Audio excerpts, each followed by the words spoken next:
The Council of One. Beloved friend, peace be with you. I am the one known as Jeshua ben Jacob, earthly father to the one you have known as Yeshua, Jesus. I have had the incarnation which you have known me as Joseph, but I have also had other incarnations, some of which have been recorded and some which have not. And I have had the incarnation which you have known me well as Saint Germain. I come to speak with you not in separation, but as one Joseph and as one Saint Germain, for there is now a matter of importance which needs to be addressed. I would speak with you now of the Council of One. The Council of One is made up of ascended masters, much the same as you know your legend of the Knights of the Round Table. In truth, we are knights, and we do meet in council around a non-physical table. The purpose of the council is to watch over the consciousness of this planet, and the consciousness of all other planets and dimensions, for it is the Council of One, one mind. As you have been feeling for some time, this planet is undergoing much of a transformation. It is at the threshold of either stepping into more light or holding back. It is a time of decision.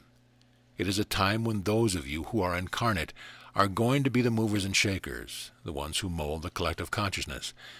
It is important that you acknowledge it within yourself and you take upon yourself the responsibility and the power, knowing that you are not separate from any of us, as you would call us ascended masters, and as you would look to us as being a great council in the sky perhaps somewhere. It is not that we are apart from you. We are very much within you, and we watch, we walk with you. We counsel with you, and in truth, the ascended part of you is a part of the Council of One. For as my son has said to you many times, there is no separation. The Council of One is of unlimited oneness, one mind, not only what you see in this universe to be, but all other universes as well. And there is in truth but one consciousness. As you see yourself to be a point of consciousness, a personality, you have various opinions and you are swayed by certain evidence, usually in the outer, sometimes by intuitive feelings. Sometimes you are swayed to a place that is not of oneness, and this has happened through what you would see a lineage of time to a point where there are many individuals feeling that they have had to defend that which would be their values and possessions, and that they would have to be in opposition to ones whom they would see to be different in belief, aspect, appearance, lifestyle, cultural tradition. As you would abide here and focus what you call your individuality, there is what you can conceptualize as an oversoul. Each one of you, as you see yourself to be individuated energy, has a greater self or an oversoul. And as there is no separation, as you will see your oversoul blending with the oversoul of the one next to you, and next to you, and next to you, and beyond, there is a greater oversoul as a collection in the one mind. Now those of you who are like mind, those of you who have been drawn to mysticism, drawn to metaphysics, which goes beyond the physical elements of the earth and of any other planet, you are the first ones who brought forth creative manifestation. You are the ones who are responding now to the Council of One, because it is time. It is necessary. It is time to come alive once again and to speak that which you know, that which you feel deeply within yourself. Not just what you have read, that is good. What you read is a catalyst. But what you truly know deep within yourself, you can speak as the authority because you know it. There have been times when you have felt like the single candle in the darkness. You knew that it could not be extinguished, and yet you felt, I wish there was another candle here. I wish there could be more sharing. It is time to come together, allowing the power of your light and your love to work together to support, sustain, and encourage each other, to hold each other in prayer, in meditation, and to reach out in compassion to meet human needs. When you are in an individualized consciousness, you are focused on what you are doing, or focused within, and your aura surrounds you. But as you are with others of expanded consciousness, the aura expands. You allow that then to intermingle with the other ones. And there is a feeling of upliftment which you know so well, and it is power. It is power to bring about that which the Council of One is now counseling you to do, to come together, to know your energy, and to make that energy known in the world.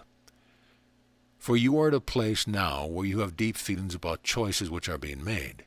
Some of you have given up. You have said, what does it matter? What's going to be is going to be. What can I do about it? I say to you now, there is a lot you can do about it. What do you want to see? Become clear about it.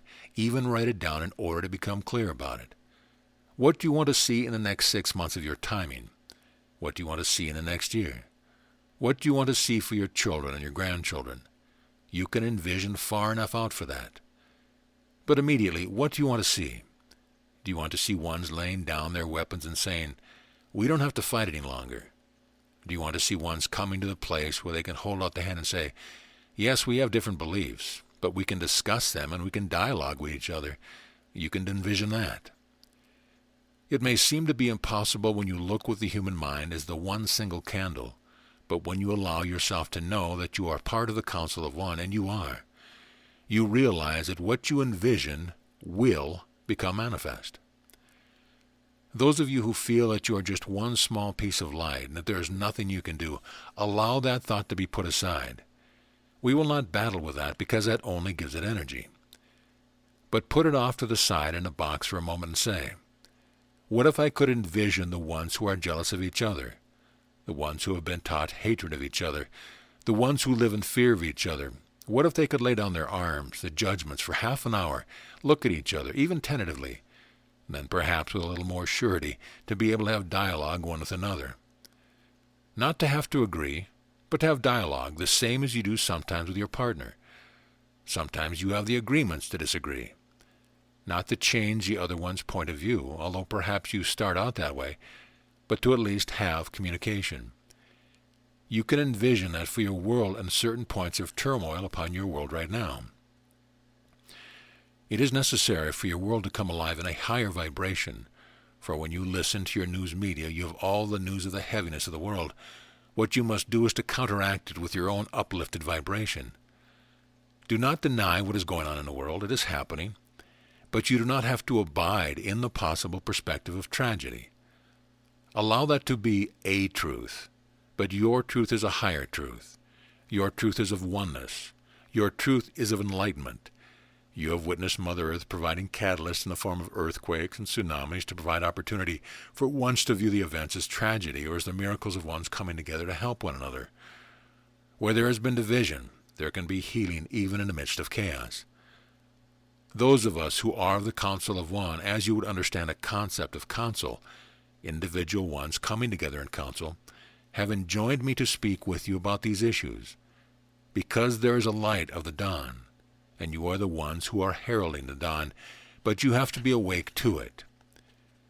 The Council of One is in charge of the enlightenment, the atonement, the at-one-ment, the remembrance of atonement. The Council of One is of light, enlightenment, as you all remember in the deepest part of your heart the divine spark of light which you are. Awake, behold the miracles in your midst. So be it. Joseph St. Germain.